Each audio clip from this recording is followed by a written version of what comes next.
So go ahead. Okay. So aloha to our candidates and our guests. I'm Greg Misakian, President of the Kokua Council, and we want to welcome you to the first Kokua Council Candidate Forum of the 2024 election year. We have 4 scheduled in the next 6 days, and we will be meeting with many candidates. Today, we welcome candidates competing for the State House District 20.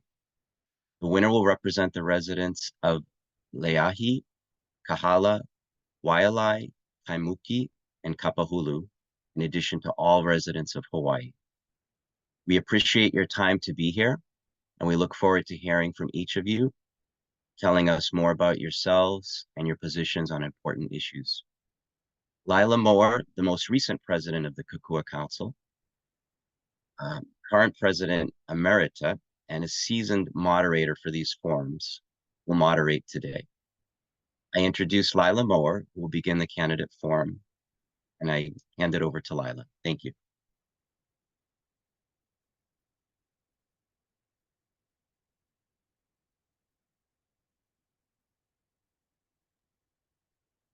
Lila, you're muted.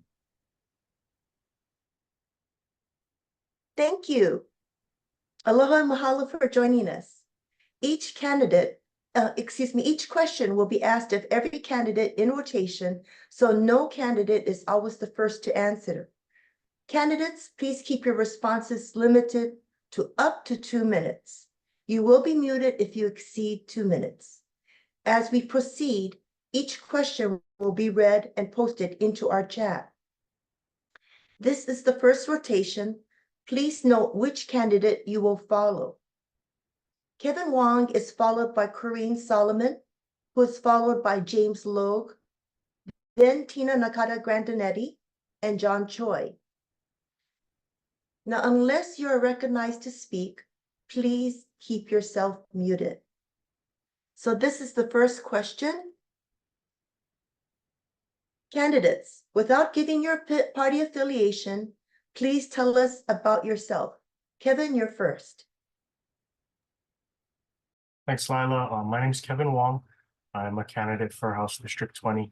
A little bit about me, I grew up in the district on 12th Avenue, born and raised, and I'm hoping I can be your representative and do some good things for you. My experience is mostly with the state legislature. I started there in 2012, working for Representative Scott Nishimoto.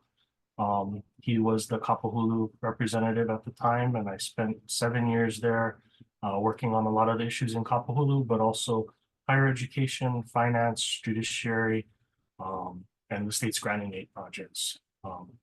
I was saving up for law school, so towards the end of that, I attended William S. Richardson at UH.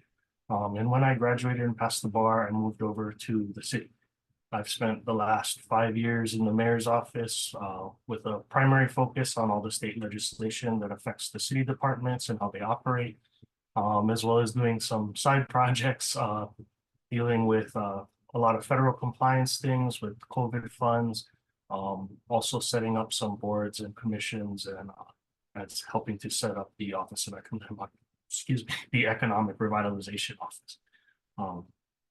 So I'm hoping I can take that experience and do a good job for you guys. This is a really important district for me. My whole family lives in the area, and I want to see it do the best it can. Thanks. Next is Corrine. Thank you, Corrine. Thank you. My name is Corrine Solomon, and I'm actually next door neighbors with Kevin Wong. He lives just right there, so I'm happy to follow him in the order of questions.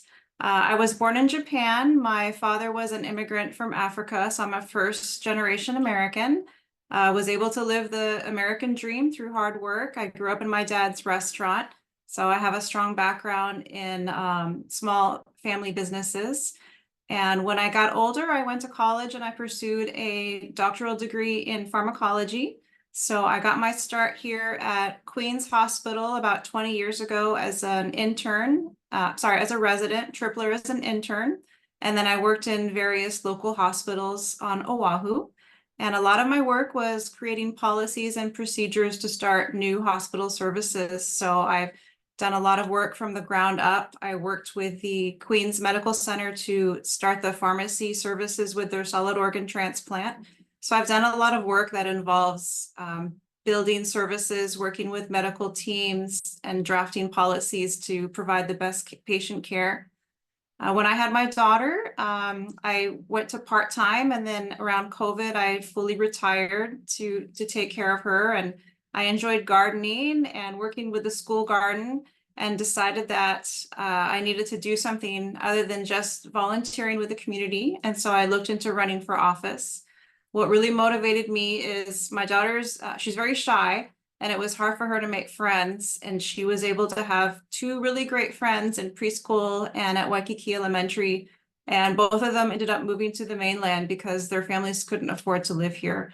So I really got to thinking, I don't want that to happen to her, as well as other people who live in Hawaii. So I wanted to take a stand and put my heart and passion into this, serve District 20, and see if we can turn things around to make it easier for people to stay in Hawaii. All right, James, you're next, please. And Aloha, I'm James Logue. Originally, I'm from Pittsburgh, Pennsylvania. I grew up in the construction industry. My father had his own little small business, and we would go around, remodeling homes and whatnot. In 2006, the U.S. Army brought me to Hawaii. I served 8 years in the Army, 15 months in Iraq during Operation Iraqi Freedom as personal security detail for a commanding general. So it's much like you see the Secret Service with the president, but a lot more organized. And then after the tour in Iraq, I came back, went to college here in Hawaii. I have a bachelor's in political science and a master's in public administration with a focus on nonprofit management. I used to work at the legislature as a legislative aide for a few sessions. I went to Brazil for a while to teach English. And then I came back. I started working at a family law firm downtown, Coates and Fry, if anyone knows them. After that, I moved over to the state where I worked at the SNAP offices, helping people applying for SNAP benefits. And now I currently serve as a special investigator for the state of Hawaii. I investigate fraud, specifically welfare fraud and fraud within Department of Human Services. In my free time, I'm a past president of the Lions Club. I am an officer in organizations like the VFW, the Knights of Resolve, Scottish Rite, which is an offshoot of Freemasonry, if anyone knows about that. And just in my own personal time, I like to work with different lawmakers who I have a good relationship with and helping with, crafting ideas and legislation and such. thank you very much, James. All right, Tina, you're next, please. Aloha, my name is Tina Nakata Grandinetti. I was born and raised here on Oahu. I'm a proud resident of Kapahulu, a public school graduate, a surfer, and a community organizer with a very deep love for District 20 and for all of Hawaii, really. I'm running because I really want to start a family here in Hawaii, and that's getting harder and harder every day. And I firmly believe that that is a result of our policy choices. So I want to build a future where local people can afford to live here and where we can raise our children, our keiki, to take care of this place better than we have been doing in the past. I think I'm the right person for the job because my experience really speaks to some of the challenges that District 20 is facing. I have a PhD in urban studies, and my research focused on, our everyday people's lived experiences of the housing crisis and the ways that our state policies have contributed to that. While I was completing my PhD, I was also managing the office for Representative Amy Peruso while she was chair of higher education and vice chair of agriculture. And I took a very active role in working with community advocates there. And I think most importantly, I have a demonstrated track record of community leadership and organizing. I was part of the fight to shut down Red Hill as a founding member of the Oahu Water Protectors. I worked as a member of the Honolulu Tenants Union to try to prevent the eviction of 130 families at Kapiolani Village Apartments. I've taught undergraduate and early college political science classes at UH and at Roosevelt High School. And I've also developed a youth organizing program so young people can take action on the environmental justice issues that are going to impact their future. So I think that really shows that I'm in this for the long haul, and I always have been, because we've got to fight for Hawaii's future. Turn.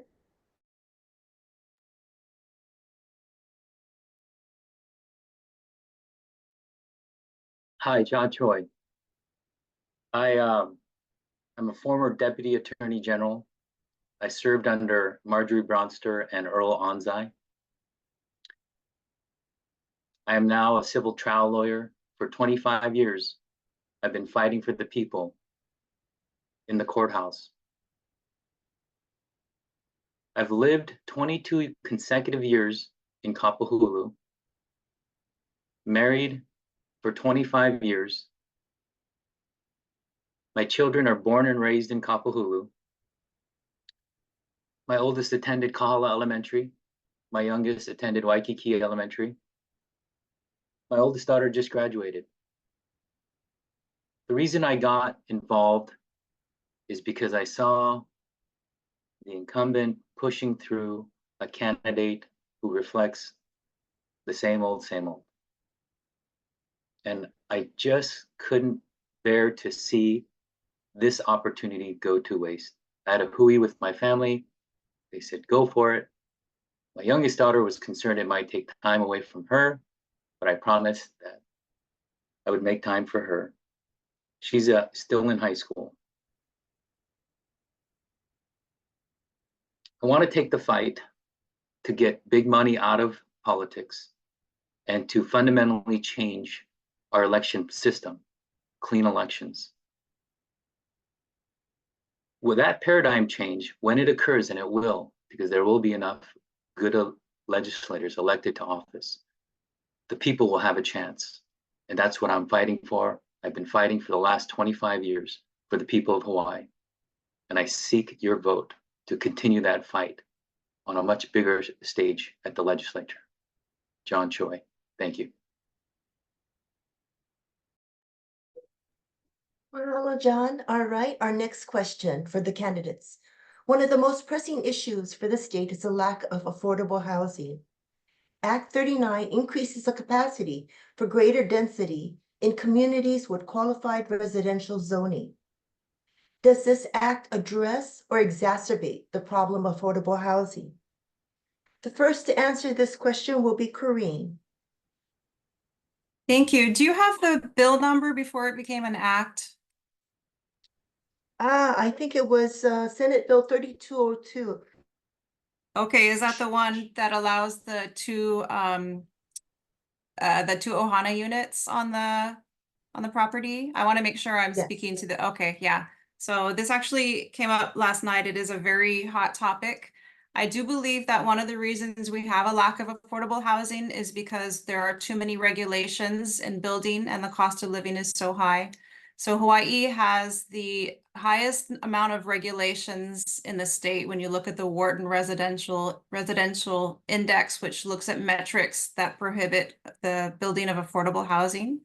However, if I had been in the legislature, I would not have voted for House Bill 3202 because I think every neighborhood is very different and every community is very different. And a lot of the concerns here were about lack of infrastructure for water and sewage and the parking issues. So I think as far as House 20 is concerned, that we were just too dense to allow for this bill to pass. So I'm hoping that we can find a way to repeal this and come up with some better solutions, such as increasing housing along transit lines and peeling back different regulations that allow us to use more land to build on, as well as lower the cost of living.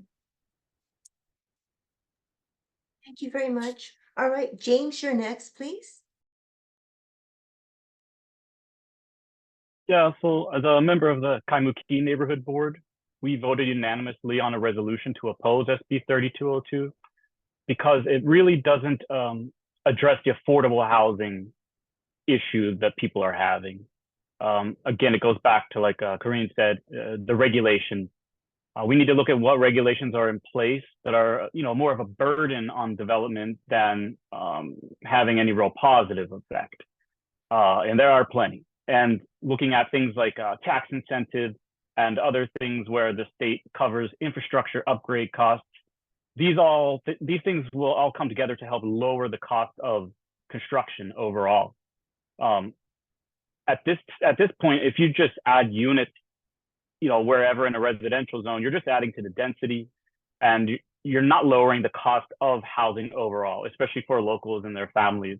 What you are doing is inviting more of the wealthy folks who live outside of the state to have an opportunity to come move over here and pay those high rents that are going to be charged. People are going to charge high rents because they have high costs.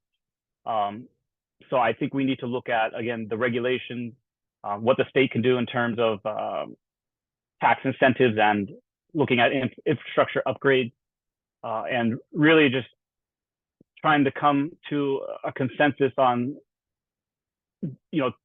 do we need solar panels to be regulated, to be put onto every, housing project? I would argue no, because the technology is just not there and it's too expensive, and the families here can't afford to buy those homes. So we need to cut the cost. Thank you, James. All right, Tina, you're next. Thank you. I think that Act 39 exacerbates the problem of affordable housing, particularly in districts like ours. And the reason is because it essentially gives a blanket density bonus to every parcel, almost every parcel in our neighborhood. And what that does is drive up the development potential and therefore the property values of each house. That means for me, if I see a Kaimuki cottage going up for sale, small, perfect size for, my hopeful future family, and I try to put a bid on it, I'm now going to be competing with a developer who looks at that same cottage and wants to tear it down and build 3 units on that parcel. That means that I'm going to be outbid by outside investors, but it also means that the neighbors on that parcel are going to see their property taxes go up. And in our district, that has really important consequences, because we have a lot of homeowners who are actually on fixed incomes and who are struggling with older properties that they're having trouble to maintain and insure. So I think that we're going to see some pretty severe consequences from that. I don't think that deregulation is the answer to our housing crisis, though. I think that we've seen what happens when we give a blank check to developers. We get districts like Kaka'ako, where a lot of workforce housing was the stated priority, but instead we see many, many luxury high rises that are relatively vacant. And so I think we need to be more assertive in what we demand from developers. I think we should be looking at revising our LIHTC qualified allocation plans to make sure that our definitions of affordable housing reflect our local economy. And I have a ton of other ideas, but I'm about to get cut off for time. Thank you very much. You did well. Thank you. Sorry about the what happened behind me. John, you're next, please. Thank you. In reality, are we moving towards legitimizing monster homes? The one ADU was underutilized, grossly underutilized. Now this doesn't make sense to me, this bill, because the people who are building and using the monster homes they're not following the law. I heard from the voters of District 20, they're not paying GE tax. They have 10 tenants in their house, renting out a room, and they're taking up all the parking. It's a symptom of when people don't have a voice at the legislature. This bill was passed through with only 2 hearings, rushed through, and so many people, the humans that live in District 20, opposed it. And so how does that happen? It goes back to the pay to play, that we got to change the entire system of how political contributions are made. Currently, if you have a contract with the state, it's you're not allowed to give, the company's not allowed to give donations to politicians, but their friends and family can. That's like going to a soccer game where the players can't pay the refs, but their friends and family can. It's a rigged system. The people don't have a chance. So what we need to do is to address the issues that people want to address, is do the paradigm change at the election, at the legislature, and make sure that the money spigot gets turned off and that we have a chance. This is a senseless bill. Thank you. Thank you very much, John. Kevin, your turn. Thanks. I've been very vocal about my dislike of this bill. I was part of the team in the mayor's office that pushed against it as hard as we could. And I'm not sure if you're familiar, but the first draft of the bill forced the counties to allow subdivision down to 1,200 square feet and allow 4 units on each of those 1,200 square foot lots. It got better, but it's still not good for our district. You know, it was pushed for many different reasons. It was sold as a way for multi-generational families to live together on the same lot. It was sold as a way for Maui fire victims to have a home that could be built in spaces that weren't destroyed. But, you know, like I mentioned before, this was rushed legislation, and it was passed through with a whole bunch of very vague and concerning language from me. I have a lot of concerns, and it doesn't provide the protections that we should have in place to actually have this this bill do what it's intended to do, or at least it's being sold as intended to do. You know, I don't see something that would limit the parking or require parking. This would further exacerbate the situation in our neighborhoods already. You know, it doesn't have restrictions on who can occupy it. Is this just going to be for a developer to come in, or is it going to be something where a owner has to occupy at least one of the units?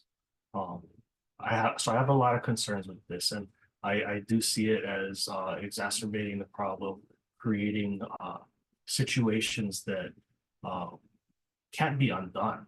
You know, once these homes go up, they're there until they get torn down, which, if you're a developer, is going to be never. All right, the next question comes from Doug. Hi, another affordable housing question. With so much of Hawaii's residential real estate being bought by non-residents and corporate investors, how do we prevent them from driving the cost of our housing up? All right, the first person to take Doug's question is James. Yeah, so the issue with non-residents specifically, it would be unconstitutional to say that they can't purchase property here. So that is a difficult one. But when it comes to the corporate investors, yeah, there's other states out there that have passed legislation to prevent like BlackRock from buying up whole communities and selling them as rentals. You know, pretty much taking away the American dream from our generation. So you can do that. You could legislate that corporate entities couldn't purchase property, or it would be limited. I would prefer they just couldn't, because it's unfair. When it comes to non-residents, let's just say, you know, retirees in California want to move to Hawaii and they have all kinds of money because they were in the tech industry. It would be hard to bar them from, you know, purchasing property. Maybe there could be some sort of extra tax added on. But to be honest, that's something I'd have to work with like the AG's office on and the tax department and see what exactly we could do in that area. All right, thank you, James. Tina, you're up next. Thank you. I work currently at a National Policy Institute on housing, and I'm really excited about some of the ways that other states and cities are trying to address this same issue, which, you know, is the most intense here in Hawaii. I think that first off, we can curb outside speculation by exploring targeted increases in property taxes for non-owner occupied units. We could do that by cost or by how many units you own. Of course, we can increase enforcement of short-term vacation rentals and work to phase them out like Maui is doing. We can establish vacant homes tax and mansion taxes and use those funds for rental relief programs or down payment assistance programs for local people. Those are all sort of part of the policy conversation already, but some new ideas that I really want to bring to the table are things like state support for community ownership. We can pull housing units out of the speculative market permanently if we create things like community land trusts and limited equity co-ops. And we see some of that work being done now in Lahaina, and there's so much more our state could be doing to support that. We can establish community and tenant opportunity to purchase programs. So when all of those old walk-ups in Mo'ili'ili go up for sale, the tenants are empowered and supported to purchase those units instead of a big developer who's going to buy up the whole block and build a luxury high-rise. And we could create a public land bank to facilitate that kind of work. And we can also get creative on a smaller scale. Places like Colorado are implementing deed restriction incentive programs. So the town of Mountain View will actually pay owners a portion of their home's value if those owners put a deed restriction on their property so that it remains permanently affordable and accessible only to the local workforce. All of those things are really exciting stuff we could be doing right now, and I hope that we do. Thank you very much, Tina. John, you're next. Thank you. We have a compelling state interest. 40 years ago, 1 out of every 5 Hawaii high school graduate moved to the mainland. Today, that statistic, 1 out of every 2. It is a compelling state interest to keep local residents here in Hawaii. That's the standard as a practicing attorney, the constitutional standard for having protectionist laws. I would propose a right of first refusal. Right of first refusal is to allow the local residents first crack at any property that comes on the market. That's not going to be fixed for all, for everything. I do like what Tina had proposed, and it's a complex issue, and it's not a one, law solving kind of issue. But that's what I would propose if elected into the office. The right of first refusal for local residents. The standard is the compelling state interest. And that case came out of Maine state where they were protecting little shiners, which are bait fish, freshwater bait fish. And the state had a compelling state interest to protect a unique indigenous species of fish. How much more compelling is it to keep our children at home? Thank you. Thank you very much, John. So Kevin, you're next, please. So I have a lot of ideas with this, honestly. I've actually already written a vacant homes tax bill. Unfortunately, it never saw the light of day because on paper it's a blanket tax or property tax increase, and people had some problems with it. But for me, I look at a whole bunch of things that affect the price of homes. For me, one of the bigger things is our current affordable housing program. It has become so difficult to work with that a lot of developers have decided to forego the opportunities with building high rises, and they've invested in residential, single family homes.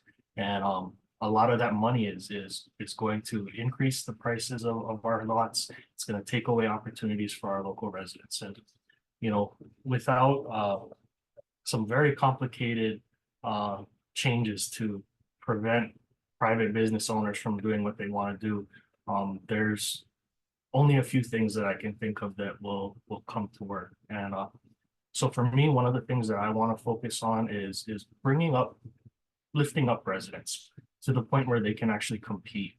You know, we're constantly fighting against people coming from the mainland who have lower costs of living, higher salaries, and when you combine those two, they've been able to save up and we haven't.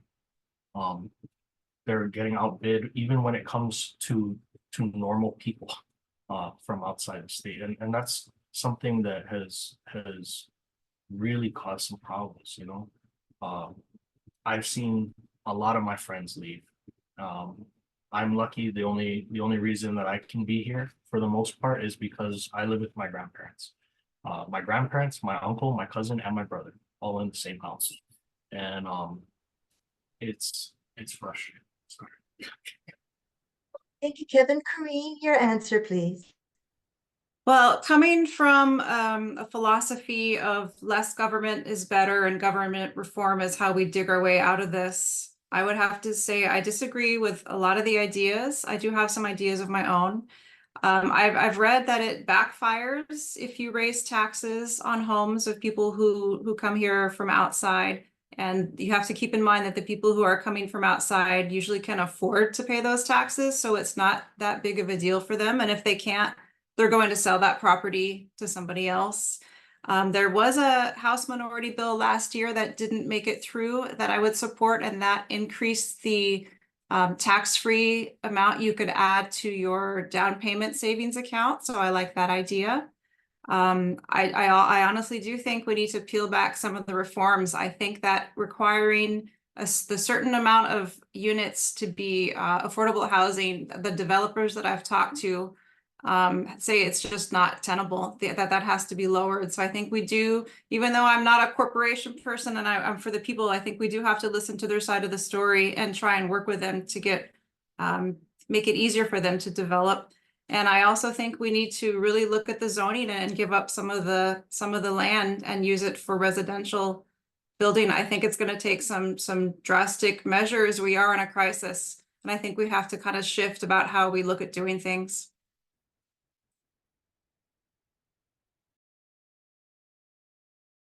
Thank you very much. All right. The next question. What steps, if any, will you take to address poverty in our communities? And the first person to take this question is Tina.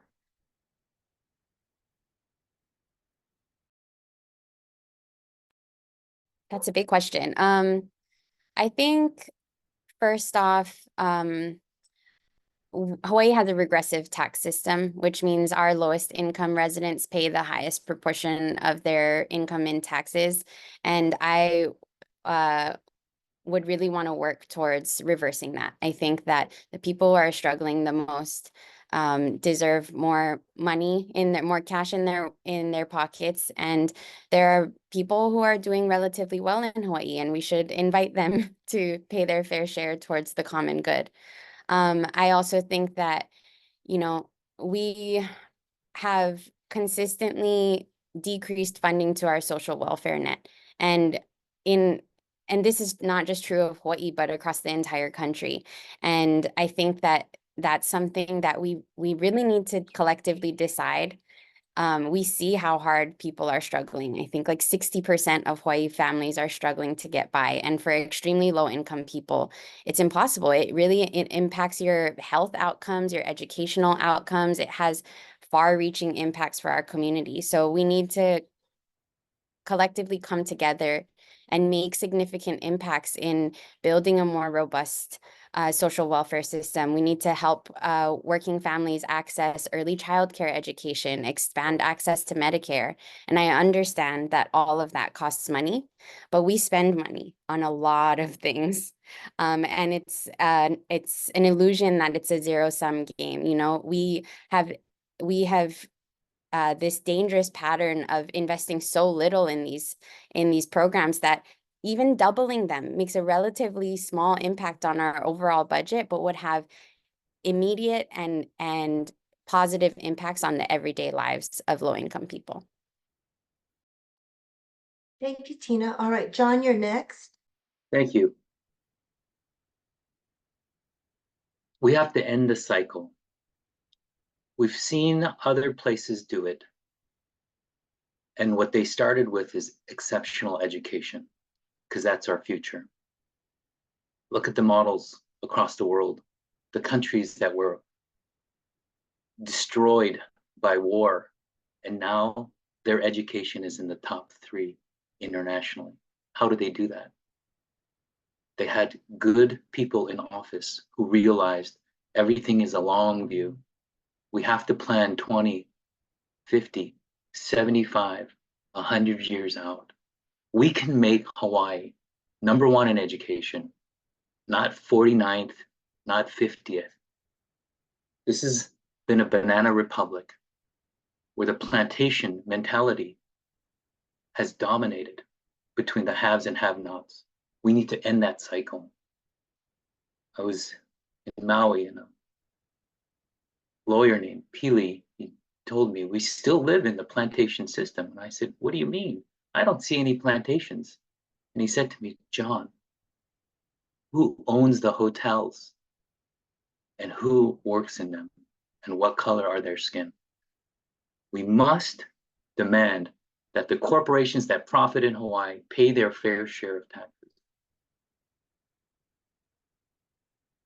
In the next 12 months, our country is going to face, and Hawaii is going to face, a huge economic recession.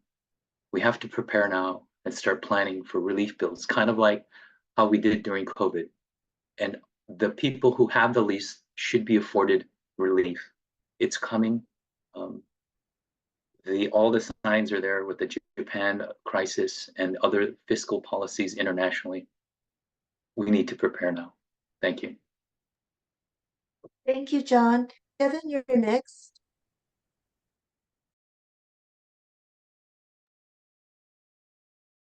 Well, so there's a lot of things to talk about with this. You know, I'll start by saying, you know, I think the state did a good thing this past year, looking at the new tax brackets that are going to come into place over the next few years, providing some income and tax relief to our lower income families. And one of the things that I would like to look at is possibly removing some of the tax burdens when it comes to purchasing necessities. Things like food and medicine are some things that people shouldn't have to pay exorbitant amounts for. You know, at the same time, you know, the state is going to have to make up that loss. I would look at some types of luxury taxes, things that are, you know, not necessarily needed. You know, you see someone buying a 100-foot yacht, they might not need that. So I look at shifting the burden from purchases that are necessities to things that are extravagant. I think that's a start.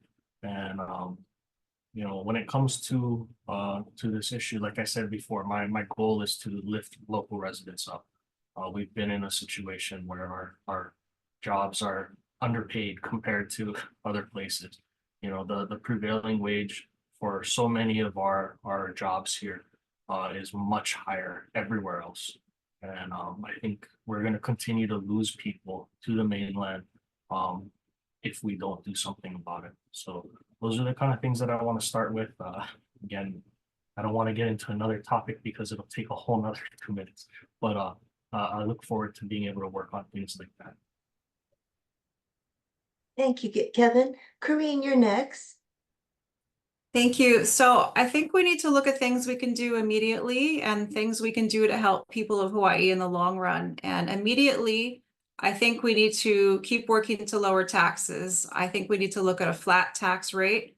I also think we need to completely eliminate the GET tax. It is a regressive tax. We should be taxed on food and medicine. I think that we should find a way to fund free lunches for keiki in all the public schools statewide. This is probably more a county issue, but something I really think would help our kupuna is having a cap on their property taxes, or even finding a way to eliminate them so that they can stay in their homes, because the kupuna and the keiki are very hard hit by poverty levels.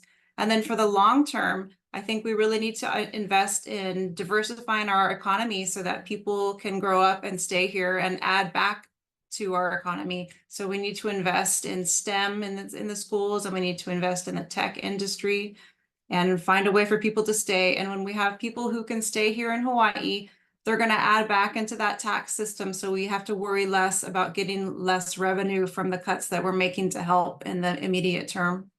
Thank you. Thank you very much. All right, James, your turn. Yeah, so I mean, pretty much, I don't want to reiterate it, the whole idea with the taxes. I completely agree with everyone else that we need to look at the taxes. But I would also say, so I used to work at the SNAP offices, and you know, a lot of our families, they're working 2 or 3 jobs, and they really just barely do not qualify for benefits. So that is something that we need to look at and strengthen. And you know, Hawaii's gross income limit to collect food stamps shouldn't be the same as Pennsylvania's or some other you know, mainland state. So looking at things like that, I also agree with Mr. Choi on the education. If you take a look at any of our school facilities, they are not 21st century facilities at all. They're very old, and it's going to be something that we will have to spend money on, but we need to build, basically we need to build new schools that equip our students for the 21st century job market. They should be learning things like auto mechanics and such, but they should also be learning, you know, STEM, especially when it comes to artificial intelligence, robotics, these types of things. And there's a lot of bright minds here. Unfortunately, they always leave Hawaii because those opportunities aren't here. But if we were to invest in a long-term solutions like education, that would help address the poverty situation. But overall, I would say looking at the taxes, I also agree about the GE tax. It's very regressive. I don't see why we have to pay taxes on like food and prescriptions. That's crazy to me. And these are all things that burden families. And I completely agree with the school lunches. I don't understand why we feed prisoners 3 meals a day, but our kids have to pay for a really very lackluster meal at school. I think every student should get free breakfast and lunch, and then yeah, oh, the music, thank you. All right. I'm sorry, I'm having problems loading up my next question in the chat box. There it is.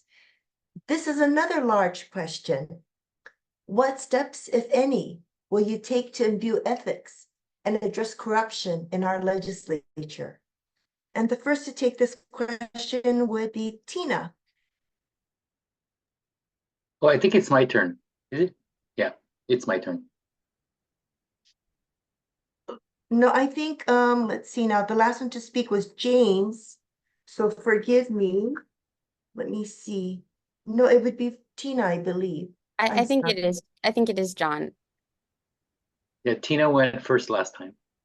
Oh, I went did. first before I'm James. so sorry. I'm sorry. Okay, that's right. Thank you, John. Sure.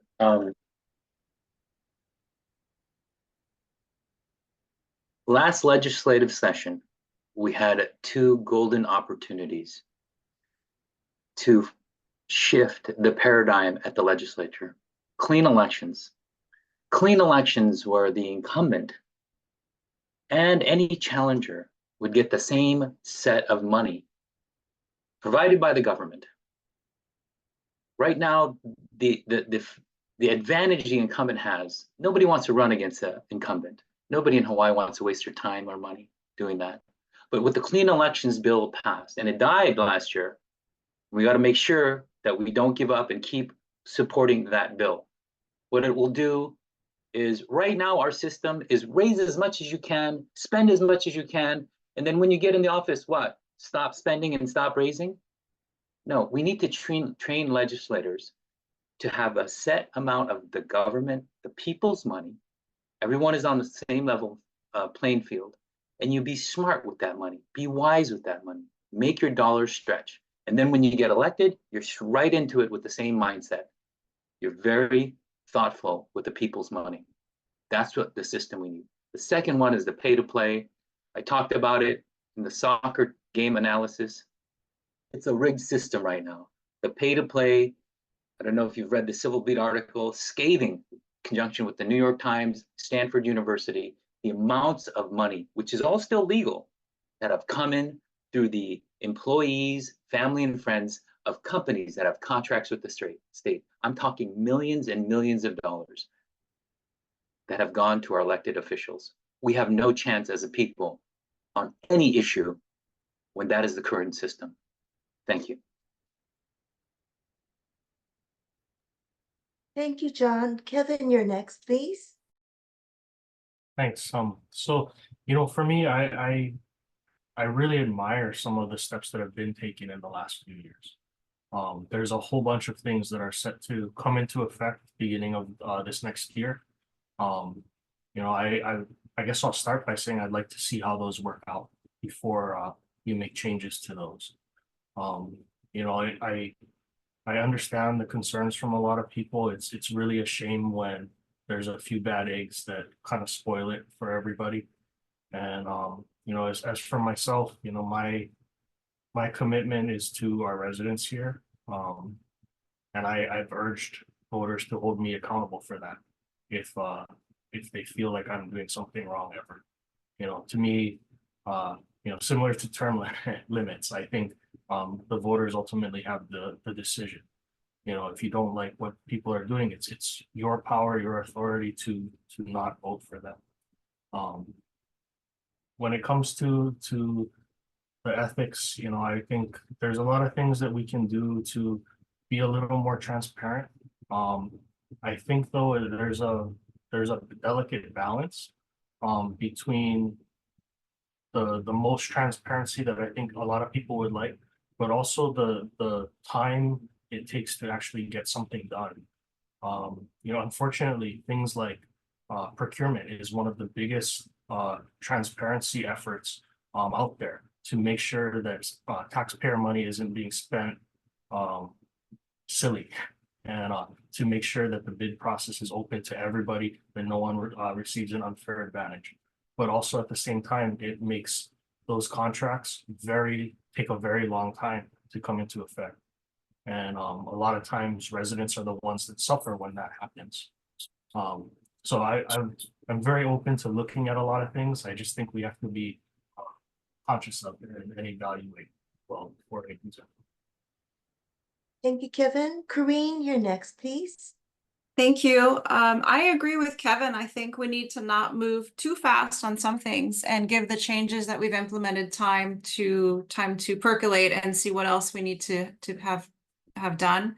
I do, however, think that term limits would benefit us. I think looking at something like 16 years combined for House and for Senate. I also would take that one step further, and I think if we gave term limits to our committee chairs, that might go a long way into limiting corruption. I think committee chairs have so much power on what bills can be heard and how the voting goes, and that if we shook that up a little bit, maybe we would give some other people a chance to make those important decisions. I'm on the phone. Oh, sorry, my daughter's home from school. As far as the clean elections bill, I think that I am definitely not in favor of that, because I don't think our tax dollars should go to supporting candidates that we may not agree with. So I think we do need to look at other measures first, such as fully staffing the Ethics Commission if they need more help and they need more support. And then I also think one thing that is kind of on a dream list, and I don't think it would happen, but I think if we extended the length of the legislative session and prohibited people from having outside jobs, I think that would be an interesting way to curb corruption. I know that's been talked about and it's kind of an extreme measure. So like Kevin said, I would like to see what comes out of the recent things that we've done to address the corruption. Thank you. Thank you very much. James, you're next, please. Well, so I think at the root of it would be basically funding and empowering the Ethics Commission. I'm a special investigator for the state, so I know just how difficult investigations can be and how time consuming. And like every department, we're understaffed, so the ethics commission as well. But we need to give them the authority and the power to do more thorough investigations. There's an incident, I don't want to get too deep into it, but a director of a department was appointed, and all of a sudden his family was getting the contracts for the department, and he left the department and is now the CEO of that company. To me, that's a clear ethics violation. But perhaps they just didn't have enough people to go through and thoroughly look at the situation. That, and also empowering the whistleblowers, because people are afraid of retaliation, so they have to be protected. And I used to be a union steward at my old work site, and I've seen employees who spoke up that were retaliated against. And, it's not an obvious manner, but all of a sudden they're not becoming supervisor when they were already doing that position as a temporary. So protecting whistleblowers is key. And looking at things like within the House itself, taking away unilateral power of the chairs, because a lot of it is more like a dog and pony show.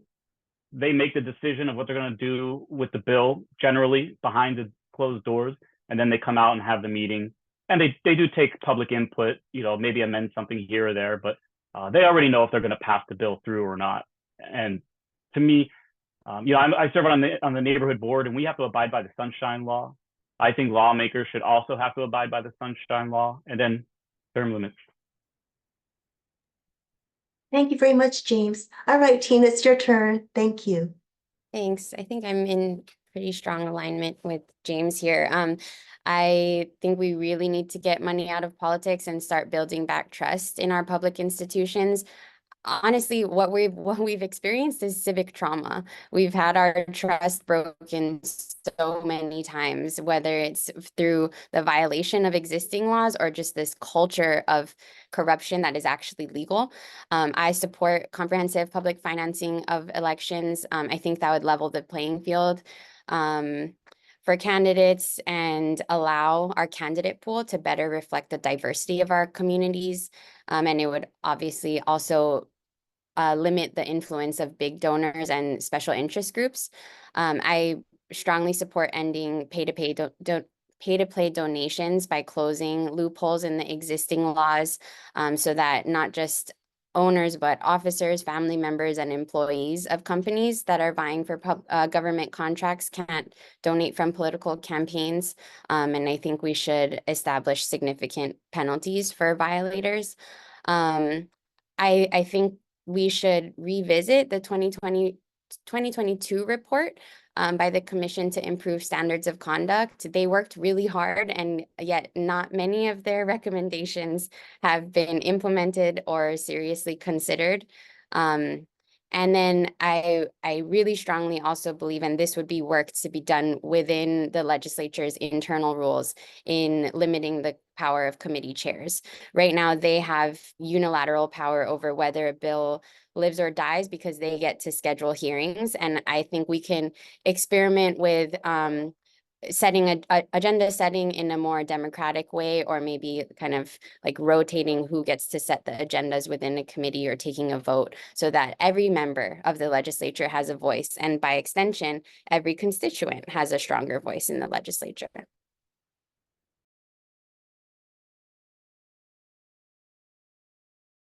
Thank you. The next question is rather long, so let me post it in chat. Candidates. None of you have been legislators, but some of you claim to have experience in the legislature. So please tell us about insider knowledge that most citizens are not aware of, but should be. And if you do not have experience in the legislature, please tell us what insider information you would like to have. Okay, so the first one, I believe I start with Kevin. Sure. Well, so I probably have the most legislative experience here. So I'll start by saying, this is part of, I guess, part of my stance on the previous question. A lot of stuff is very open and available to the public if efforts are put into learning. It might be difficult at sometimes, but every hearing is is available now. You can watch it live or in person or later on. One of the things I think, going back to the last question regarding the chair's decisions for bills and stuff like that. One of the things that I find very comforting in that is that those chairs are elected by the members. So for me, I look at something like that, and if a chair is not doing what the rest of the body feels like they should be doing, they can easily be removed. It doesn't happen very often because they're held to that. But it has in the past a few times, even just in the last 2 years that I've been, stuff like that is something that I think a lot of people don't understand. It's a complicated thing, but a lot of people don't understand deadlines. A lot of people don't understand the processes that have to go on. When it comes to extending the session for the full year, I guess I'll point out that during session, the salaries spent are multiplied by about 5 for the rest for that 5 months. If we were to extend it for the rest of the year, costs would go up. Sunshine law is in place some places, but when it comes to the state and their ability to act quickly when it comes to things like a Maui wildfire or something like that, sunshine law would create a 3-month delay. So just to share that. Thank you. Corrine, your answer, please. Thank you. So I've not worked inside the square building like some of the others. So my experience is more of a citizen advocate. One of the things I did learn when I was looking at writing bills that were important to me is that the House members have a 20 limit to their bills every session. And when you look at how many bills that go up for review, this last session, it was over 2,600. So I think if we're not able to lengthen the session, I think we need to look at further limiting the amount of bills that they're able to put forth, and really focus on bills that address housing, cost of living, kupuna care, things like that, homelessness. One thing that is kind of an urban legend that I'm starting to believe is that oral testimony is much more important than the written testimony when you're testifying on bills. I think there's just not enough time to read all of that written testimony. And since the hearings happened during the workday, I really believe it would benefit the people to pass a rule that you could submit an oral recorded testimony ahead of time, so that way you can make your voice heard while you're at work. And I think one of the most important resources that people aren't aware of is the Legislative Reference Bureau and the Public Access Room. They do incredible work. They're so accessible. If you ever, as a citizen, have a question on how to find a bill or track it or what to do or who to reach, they're there at the snap of a finger. They're there to help you. So those are the things that I would like to share with people who want to get more involved with the legislature. Thank you, Corrine. All right, James, your answer, please. Yeah, so again, just kind of reiterate what was already said. And then I guess if you really want some like insider, like some tea, it's almost like a high school, I would say. There's a lot of backdoor drama and politics that goes on. There's a lot of pressure that's put on the less powerful elected officials, which to me is, you have to be a strong leader and have a strong stance on things to be able to defend and uphold your position. There's a lot of pressure even when it comes to leadership, pressuring unions or organizations or lobbyists not to interact with you or donate to your campaign. There's fundraising during a legislative session, which doesn't necessarily mean that because a lobbyist donates to you that you are now beholden to them. A lot of them are donating for your time. They hope that you'll give them the time to come in and discuss a bill. But yeah, it's very high schoolish, the drama in behind the scenes at the state legislature. So that's all I got for that.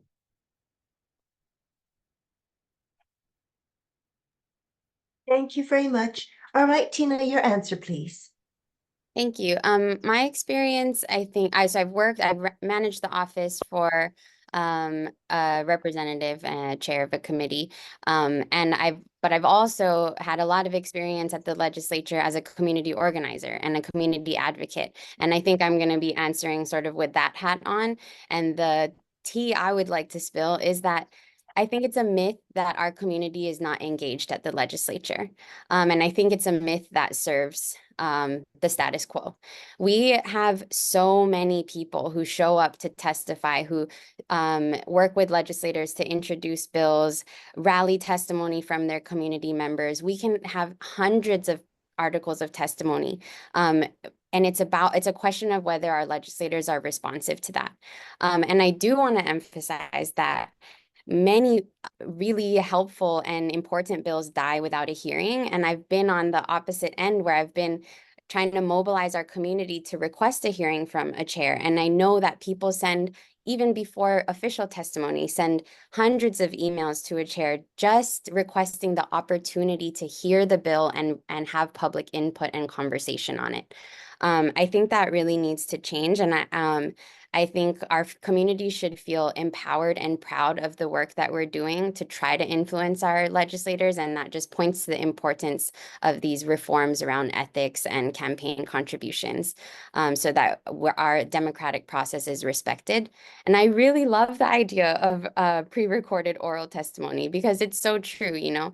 The voices of our working people deserve to be heard as well. I think that just about covers it. Thank you. Thank you very much, Tina. John, you're next, please. A few years ago, I worked with a Hawaii state senator. I drafted a bill that simply said, if your insurance company forces you to go to a doctor for a second opinion for critical care and treatment because the insurance company doesn't want to pay for it, then you should be able to select the doctor, not the insurance company. This bill was opposed, not only the lobbyists in our state, but lobbyists from all over the country came and filled the room. There were 3 people speaking on behalf of the people. It was myself, Woody Solner, and Bert Kobayashi, not Bert Kobayashi, our former representative, but Bert Kobayashi, the lobbyist for the people. The room was packed, and Rosalind Baker killed the bill single-handedly. As a lawyer practicing for the past 25 years, I have 2 Supreme case opinions with my name attached to them. One was dealing with the separation of powers, where a judge tried to force an executive branch of government to make payments unlawfully. The second one was of the right of the people to bring a claim and the ability to bring that claim and the time parameters. So I've had experience for the past 25 years just reading and writing about the law and the topics that come up in the cases that I've represented the people of Hawaii. In addition to that, in the year 2000, I worked at the session House Majority Staff Office with Jim Funaki, where all we did is reviewed bills for constitutionality. Thank you. Thank you very much. All right, we're going to go on to the next question. Just to let the audience know that if we have time, we will allow questions from our audience guests. But at this time, we already have a few more questions. The next question is rather long again, so let me post it first. Candidates, the insurance industry has a heavy influence on the retention of medical professionals and now on home ownership. Tell us what you know about these effects and what you would do if elected. Okay, so the first one up would be Corrine. Your answer, please. Thank you. My husband is a physician, so I have some secondhand knowledge of the insurance industry from what he's gone through. And I will have to say that when he first started a private practice here, They could not recruit any physicians, so he worked for 10 years straight with no weekends off, and he worked at least 12 hours a day. And one of the reasons it was so hard to recruit people is because of our reimbursements and our cost of living. So we have the lowest Medicare reimbursements in the country when you adjust it for cost of living. The doctors have to pay the GET and all the services. That was just repealed for the public insurance, but it still holds for the private insurances. Now, what we are doing right is that we provide health care for small businesses that have employees who work 20 hours or more, and I haven't seen that in other states. So I think we're in the right direction in a lot of that, but we have to do something to lower those rates that small businesses have to pay, and we have to do something to increase the reimbursements. Now, as far as homeowners insurance, I've just started learning more about the issues that are happening with the condo insurance. So that's going to be another hot topic. I've gone to a couple town halls on that. So I'm still kind of formulating my knowledge and my opinions on that. I don't think I'm really ready to make any broad statements other than this is going to be an emergency too that we have to look at. And that includes the homeowners insurance as well. So I'd be happy to answer any more questions on that once I educate myself some more. Thank you. Thank you very much, Corrine. All right, James, you're up next. So I just want to say that I think the insurance industry overall, for everything from auto to home, it's out of control. My mother was a medical claims examiner, so she used to produce the bills that the hospitals would send, and then she would try to get them approved. And you would literally have, somebody used a couple of Kleenex to blow their nose. They're charging $10 per sheet. They upcharge everything so much. And that cost goes back onto the people eventually. And that impacts the things like the medical professionals and their rates and such. But I'm not too hip on the whole, the intertwining issues. So again, like Corrine said, I don't really want to give a broad-based opinion. I just think the insurance industry overall needs to be overhauled. Because it's too big and it's in the way. Even when it comes to just getting medical care, the insurance industry it's in the way, and it's really because the jobs. That's why the insurance industry exists. It's for the jobs, and the lobbyists are very powerful because they want to keep those jobs. Much like H&R Block with our taxes, the government could do our taxes for free. It could just be automatic, but H&R Block, they get so much money. Yeah. So yeah, I'm just gonna refrain from any further comment. Yeah. Thank you very much, James. All right, Tina, your answer, please. Thank you. In terms of the medical insurance, I highly support increasing MedQuest and Medicaid reimbursements.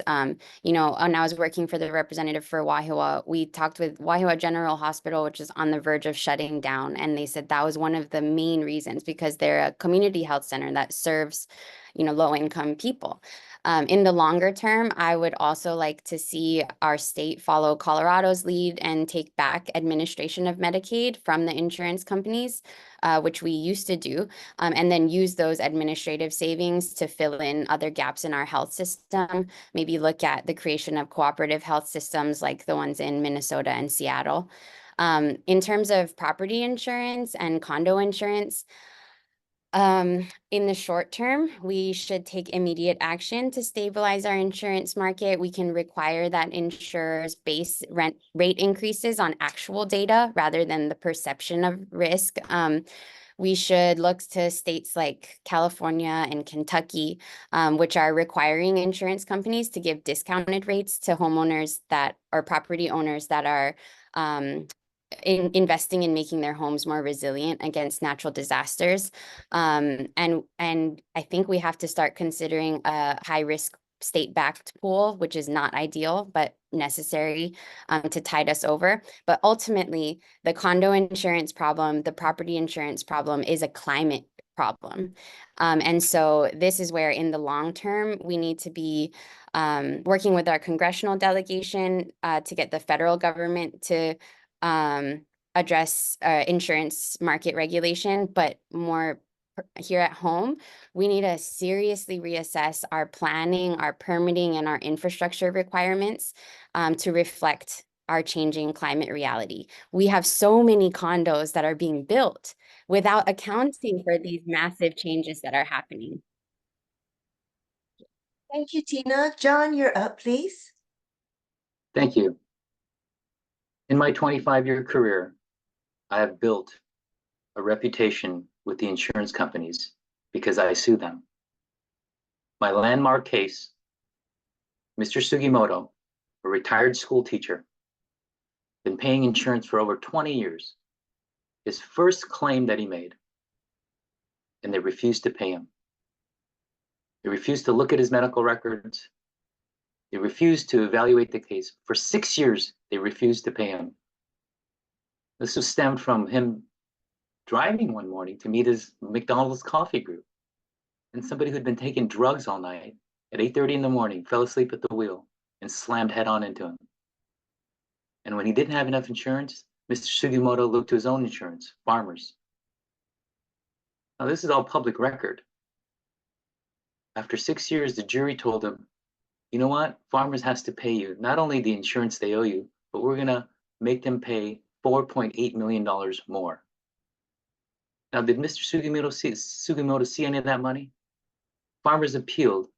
The judge, whose brother coincidentally happens to run a local insurance company, granted them a new trial. Now that puts us at year 8. He still hasn't seen a penny from his insurance policy that he'd been paying into 26 years. Yeah, I know a thing about the insurance company, and they're dark. It's like a tax on the middle class that the lobbyists use, because the poor don't buy insurance. The rich don't need to buy insurance. It's the middle class. It's a tax, and they're going to make sure that that tax remains there. We need to represent the people, and that's what I've been doing against insurance companies for a very long time. Thank you. Thank you very much. Kevin, you're next, please. Yeah, so I think, what most people said is right. This is a big, complex issue. And, for me, I do have a bunch of experience with this, unfortunately. I'm one of my uncles right now is currently being threatened to have his homeowner's insurance policy canceled because there is a city tree growing over a power line over the house. And they said if that tree isn't removed, they'll cancel the policy before the end of the year. And so, for me, I'll start by saying I have a lot of concerns with the way insurance companies are run. I also think there's some things that we can do to, I guess, lessen the excuses that they give us.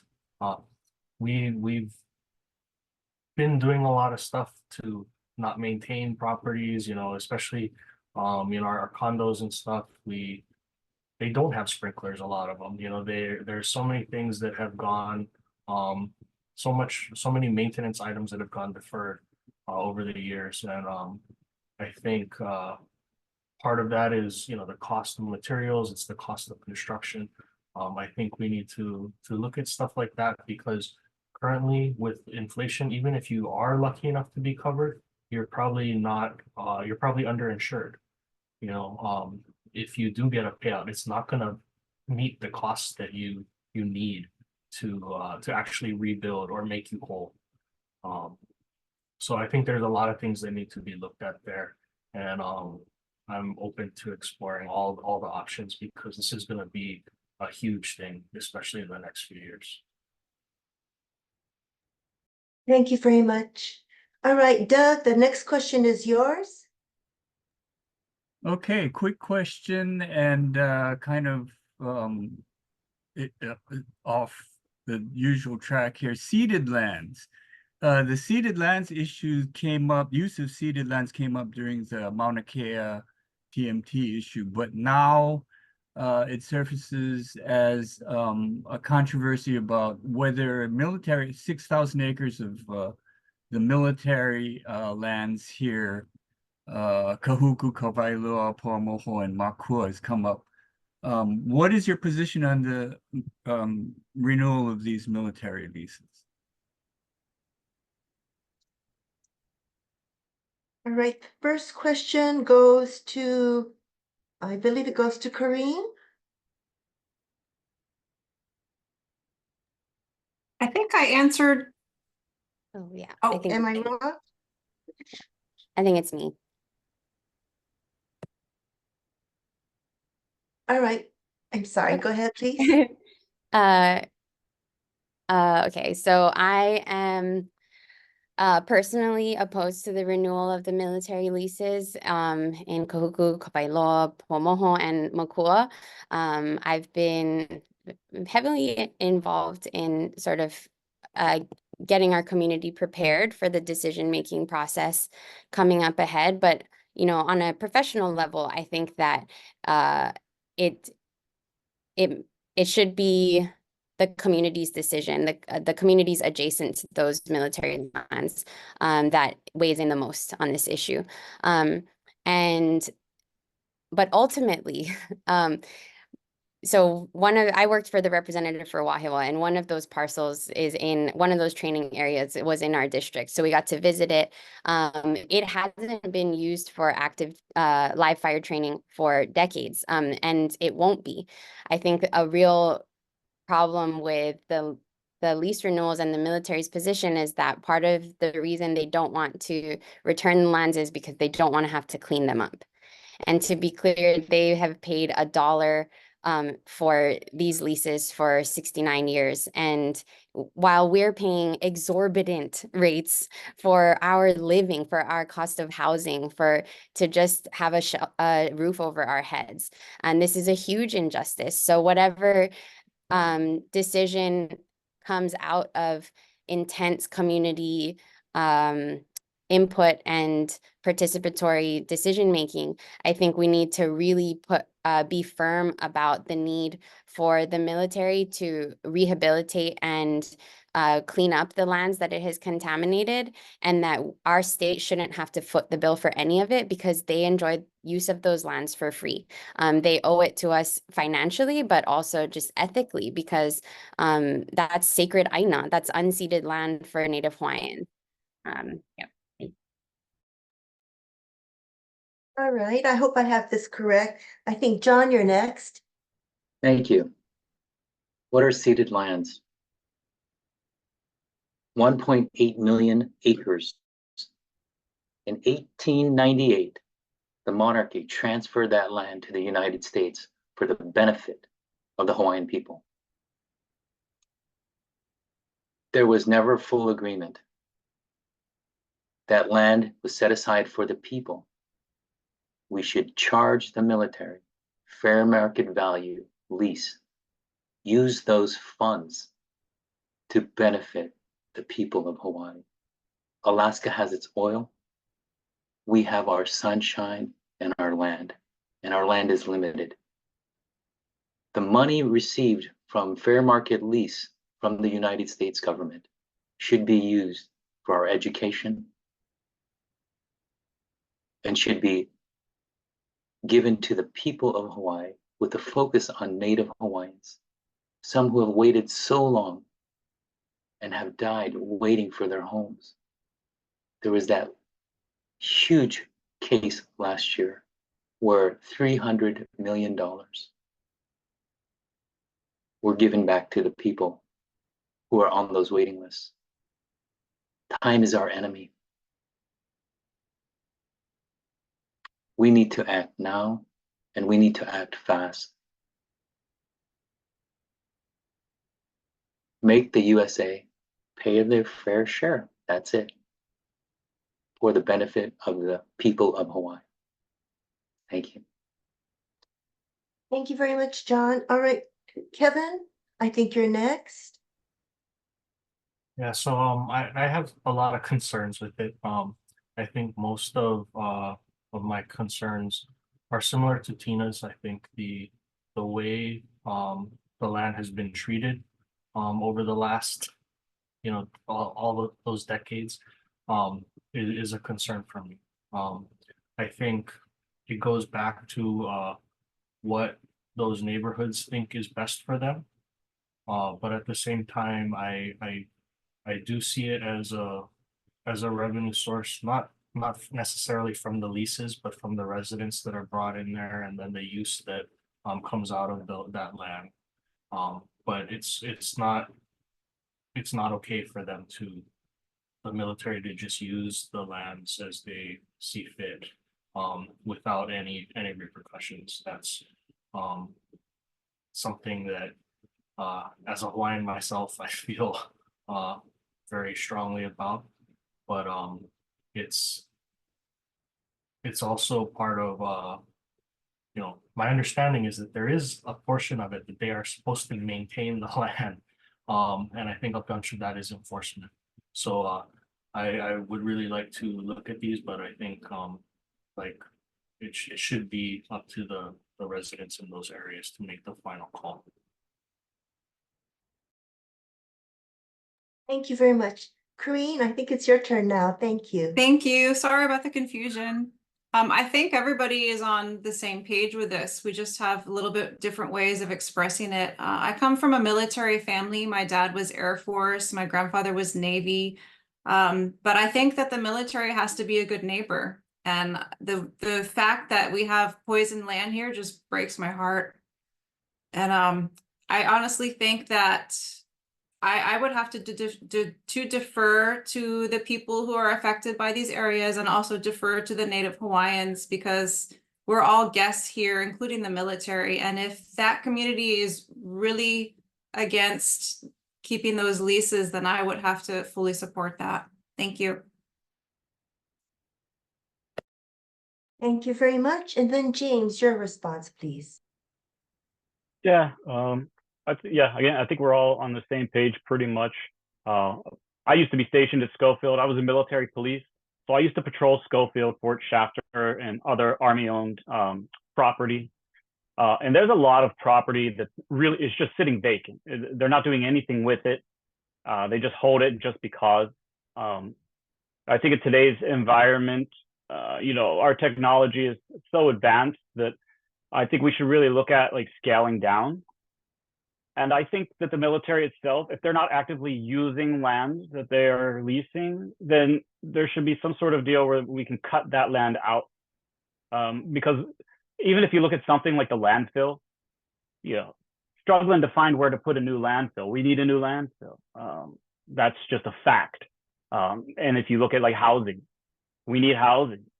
Well, if the military would give back some of the land, we could possibly build, more affordable and low-income housing on those parcels. So for those reasons, I'm not for renewing any leases, not until we look at all these aspects.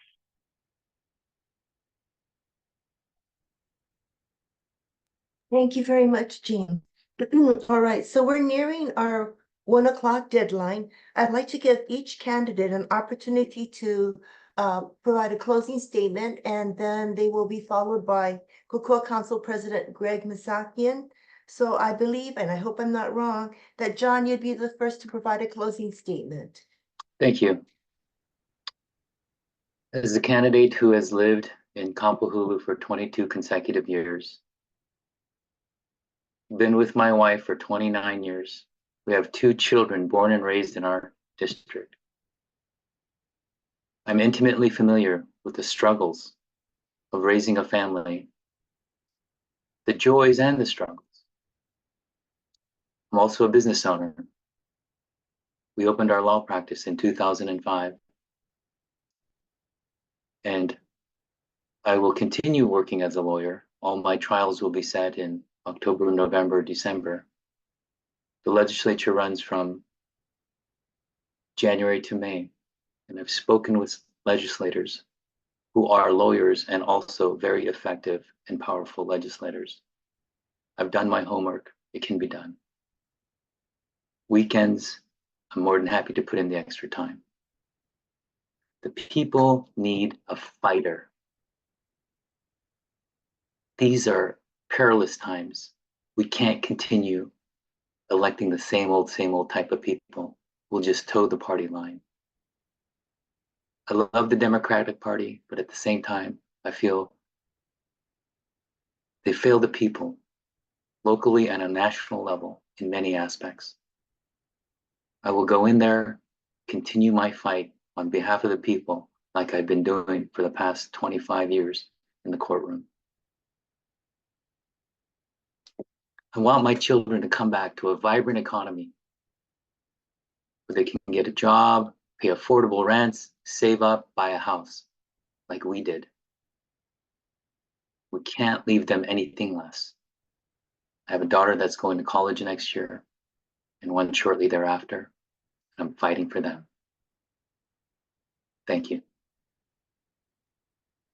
Thank you very much, John, for your participation. Next is Kevin with your closing statement. Well, first, I guess I just want to thank you guys for setting this up. I appreciate it. It's always good to hear from our candidates. And one of the things that I've, stressed as I walk around, I want to be available. Everybody that I talk to, they get my cell phone number.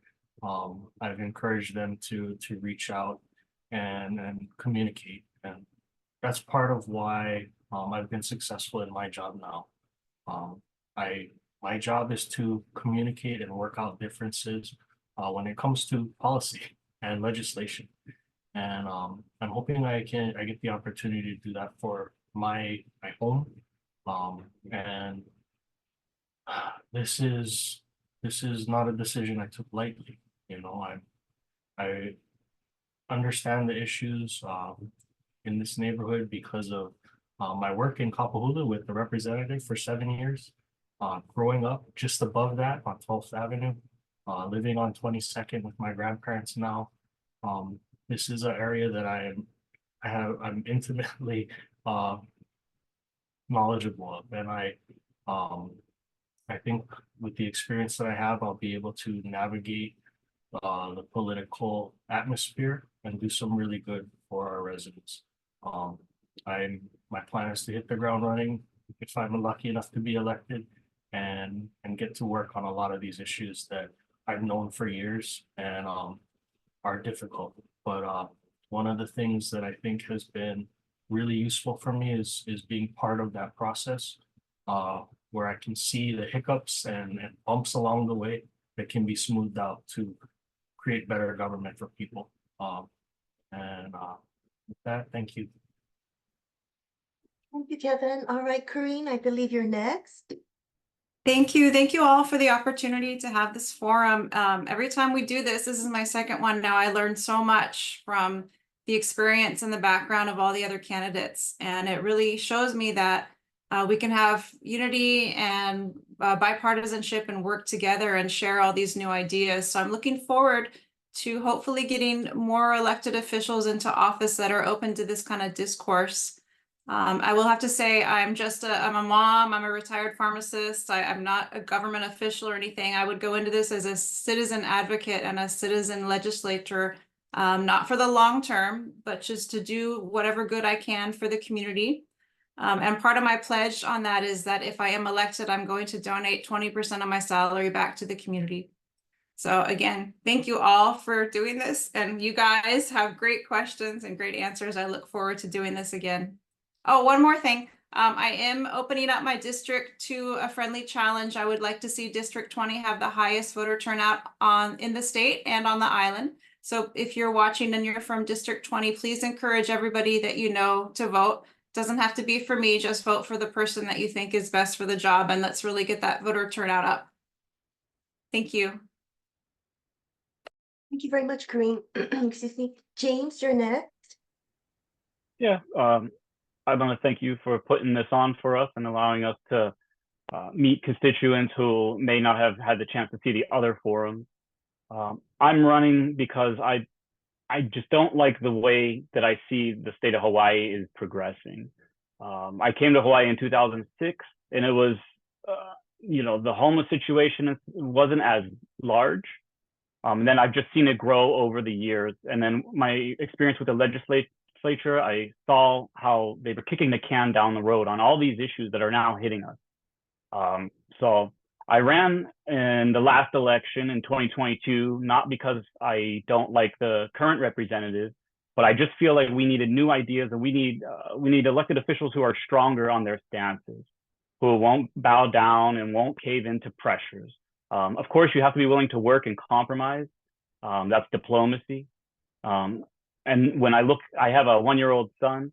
So when I look at him, I don't want him to have to leave Hawaii to find better opportunities. Again, those opportunities should be here in Hawaii for them. And I don't see any real steps being made to make that a reality. So for me, I look at things more of a long term. I'm looking 10, 15, 20 years down the road and what policies and legislation will impact it more positively. So I just ask for your vote, or at least your consideration in the upcoming primary election, so that I can get to work and pushing these long-term initiatives.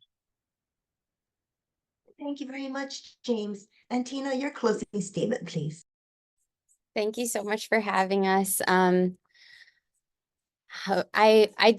haven't raised a family, but I feel the struggle of wanting to begin one and being terrified of not just my ability to care for my family, my child, but not just their ability to, afford to live in Hawaii, but literally their access to clean water, whether they're going to have a livable planet, a livable island for their future.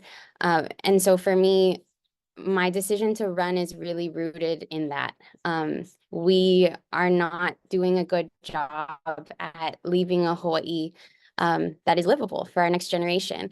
And so, on my campaign materials, I have a list of things that I think we should work towards. And some people are like, I think, a little worried that it's naive. And for me, I know that not a single legislator can accomplish all of the transformative changes we need to build a better future for Hawaii. But I think it's the role of a legislator to put forward a vision, an aspirational vision, and then to bring as many people as possible into that vision. And so one thing I want to share that I'm really proud of is that my campaign contributions, more than a third of them come from donations under $100. I feel really proud of bringing in a community of people who are politically active, but not engaged in electoral politics. They're activists, they're farmers, they're educators who've been fighting for a better Hawaii, but haven't seen the capital as a space for them. And I really want to be a bridge for those two worlds, because Hawaii's people deserve to feel ownership over our legislature, to feel that they can actively engage and that their voices are respected and that their expertise is valued. And that's the type of legislator I want to be. Thank you. Thank you very much, Tina. And I'm going to turn this over for a closing statement by our president, Greg Misakian. Thank you. I'm just unmuting. So I first just really want to say that I'm very impressed with all of the responses that were given today. The candidates brought forward some amazing suggestions for solutions. So I think that's important when we have a dialogue about the future of Hawaii. I want to also say Kokua Council thanks everyone for participating, and we wish you all the very best in your campaigning. I know there's not that much left in time for the primary, and I think ballots are going out today. And I do want to also thank very much our directors who do a lot in the background. There's a lot to organize for these forums. We've got four of them in a 6-day period. So we have today, tomorrow, Monday, and Tuesday. There are actually 4 that we're trying to get done before the primaries. And I want to thank Lila Mower for moderating today. She does an amazing job asking the questions and helping to prepare the questions. So thanks to everyone. We wish you all the best, and good luck with the campaign going forward. And thank you. Mahalo.